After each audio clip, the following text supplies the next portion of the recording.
is the oldest Bible, is the oldest book of the Bible list of God.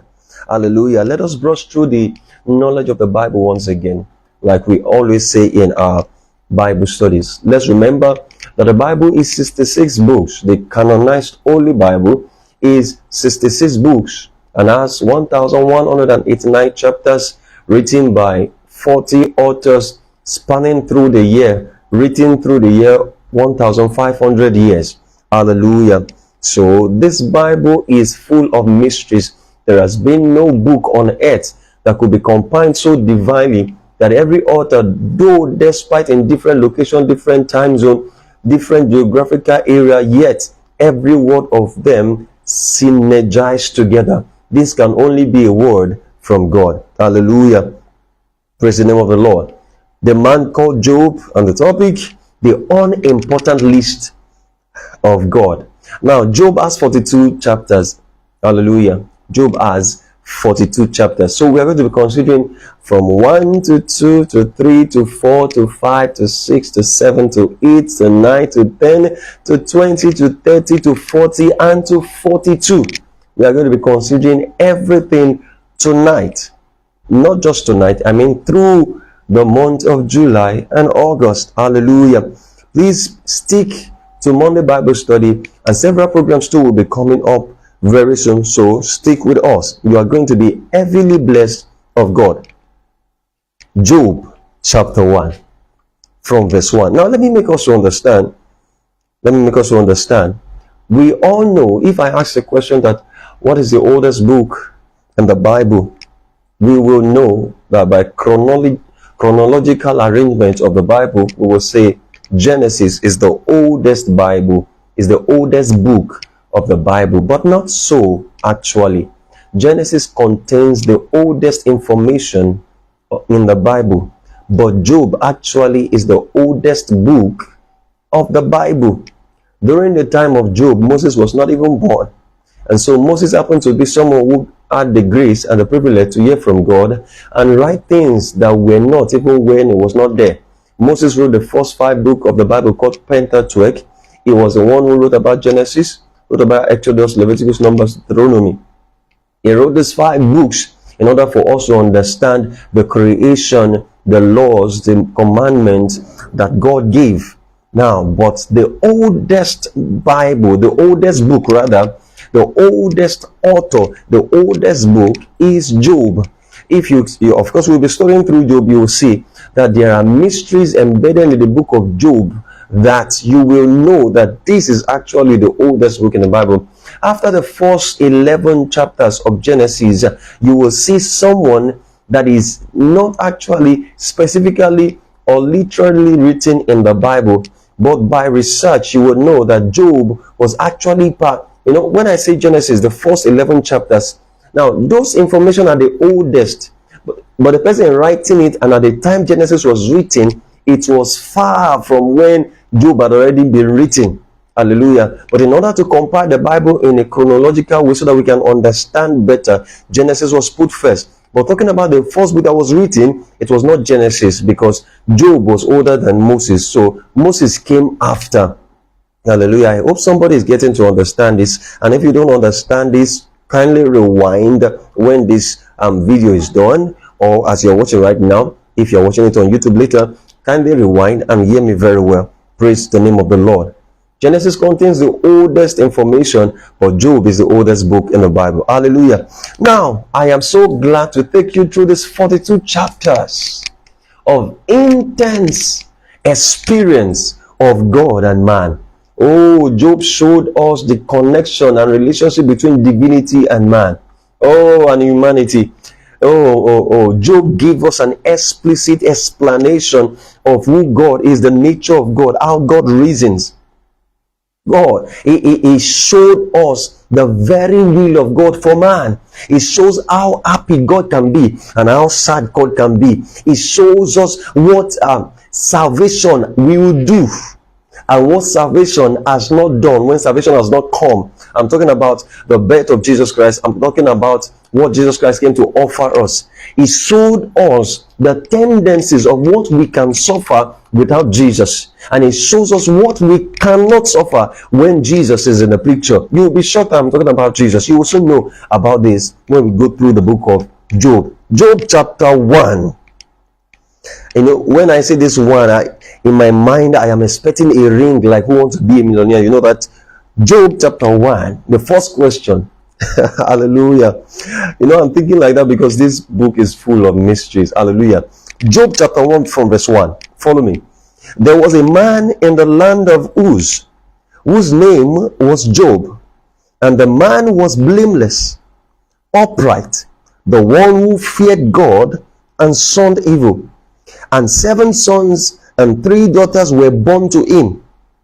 Also his possessions were 7,000 sheep, 3,000 camels, 500 yoke of oxen, 500 female donkeys, and a very large household, so that this man was the greatest of all the people of the east. And his sons would go and feast in their house, each on his appointed day, and would send and invite their 3 sisters to eat and drink with them. So it was when the day of feasting had run through their course that Job would send and sanctify them. He would rise early in the morning and offer burnt offerings according to the number of them all. For Job said, "It may be that my sons have sinned and cursed God in their hearts." Thus Job did regularly. Now there was a day when the sons of God came to present themselves before the Lord, and Satan also came among them. And the Lord said to Satan, "From where do you come?" So Satan answered the Lord and said, "From going to and fro on the earth, and from walking back and forth on it." Verse 8. The Lord said to Satan, "Have you considered my servant Job, that there is none like him on the earth, a blameless and upright man, one who fears God and shuns evil?" So Satan answered the Lord and said, "Does Job fear God for nothing? Have you not made a hedge around him, around his household, and around all that he has on every side? You have blessed the work of his hands, and his possession have increased in the land. But now stretch out your hand and touch all that he has, and he will surely curse you to your face." And the Lord said to Satan, "Behold, all that he has is in your power. Only do not lay a hand on his person." So Satan went out from the presence of the Lord. Now there was a day where his sons and daughters were eating and drinking wine in the oldest brother's house. And a messenger came to Job and said, "The oxen were plowing, and donkeys feeding beside them, when the Sabeans raided them and took them away. Indeed, they have killed the servants, and with the edge of the sword. I alone have escaped to tell you." While he was still speaking, another also came and said, "The fire of God fell from heaven, burned up the sheep and the servants, and consumed them, and I alone have escaped to tell you." While he was still speaking, another also came and said, "The Chaldeans formed 3 bands, raided the camels, and took them away, yes, and killed the servants with the edge of the sword, and I alone have escaped to tell you." While he was yet speaking, another also came. Your sons and your daughters were eating and drinking wine in their oldest brother's house, and suddenly a great wind from across the wilderness struck the 4 corners of the house, and it fell on the young people, and they are dead, and I alone have escaped to tell you. Then Job arose, tore his robe, and shaved his head, and he fell to the ground and worshipped. And he said, "Naked I came from my mother's womb, and naked shall I return. The Lord gave, and the Lord has taken away. Blessed be the name of the Lord." In all this Job did not sin, nor charge God with wrong. Hallelujah.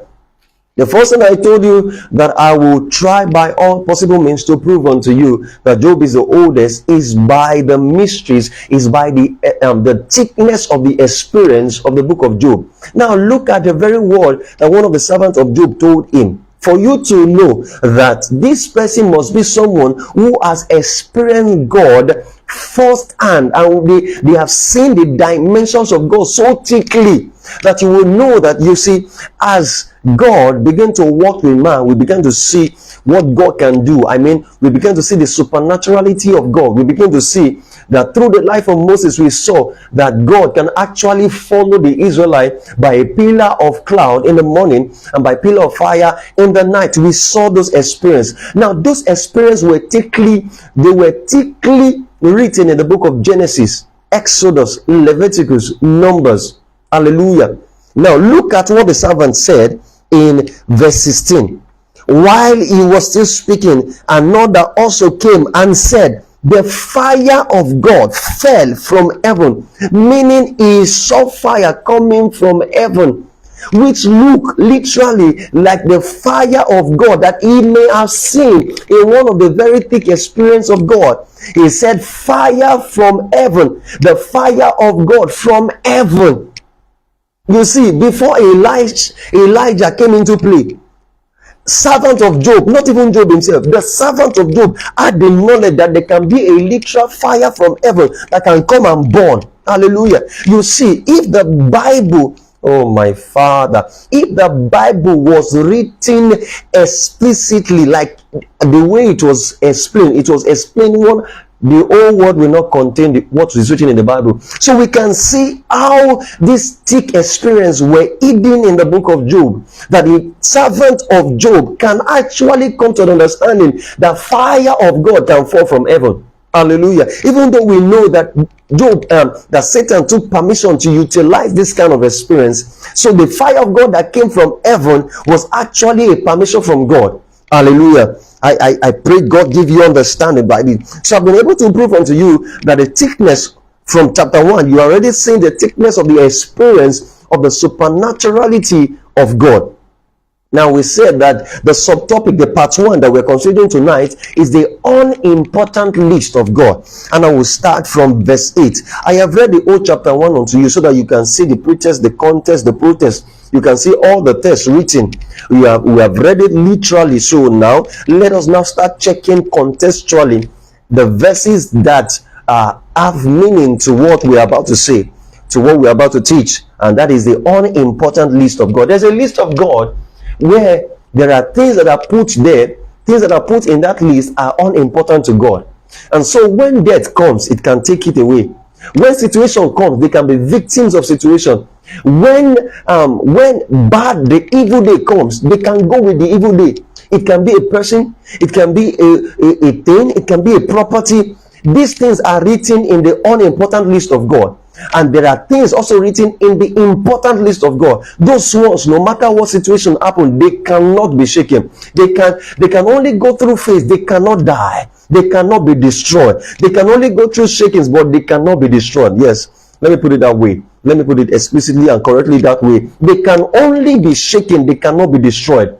And that is why we are checking the unimportant list of God, so that we can determine the important list of God. Now, verse 8. Then the Lord said to Satan, have you considered my servant Job? Have you considered? Considered means, have you sat down? I know you are walking through and through the earth. Have you sat down? Have you make findings? Have you analyzed? Have you checked? Have you considered my servant Job? Have you analyzed him? Have you checked his routine from Monday to Sunday? Have you checked his character? Do you look at the words of, do you hear the words of his mouth? Can you see how he reverences me? Can you see how he worships me? Can you see how he makes me the most important in his life? Do you see how he brings me to his children, how he shows me to his children?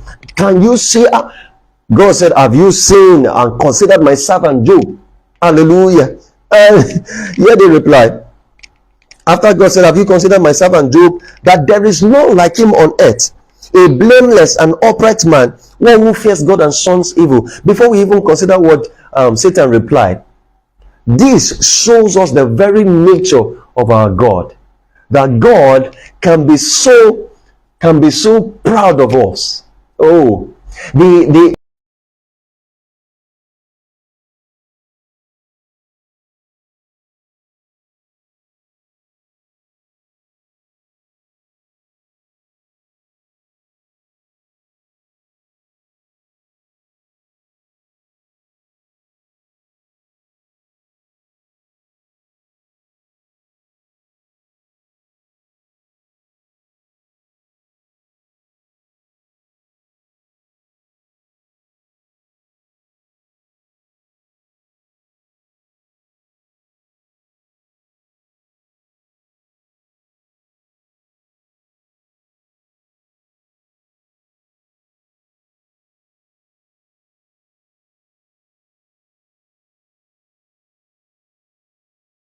list of God. Hallelujah. Let us brush through the knowledge of the Bible once again, like we always say in our Bible studies. Let's remember that the Bible is 66 books. The canonized Holy Bible is 66 books and has 1,189 chapters written by